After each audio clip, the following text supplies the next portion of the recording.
Naglabot sa 35 ka mga barangay sa sudad sang Iloilo ang naka-eksperyensya sang pagbaha kasunod sa mamurog nga ulan nga dala sang habagat o kon southwest monsoon.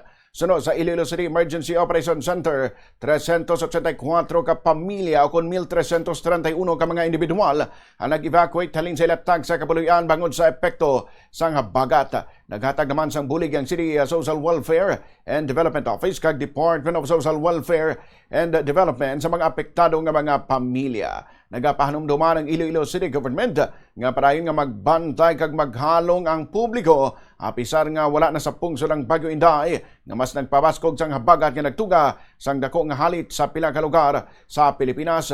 Nabaluan nga wala man sang na-record nga casualty sa syudad sang Iloilo apang nagdala ini sang tuman nga kakulba sa mga Ilonggo. Sunod man kay Shari Ledesma, ang Local Disaster Risk Reduction and Management Officer sang City Disaster Risk Reduction and Management Office, nakabulig sa mga barangay pila ka mga proyekto kangay sang declogging kag cleanup drive agud nga makalikaw man sa pagbaha ang pila ka mga areas diri sa syudad.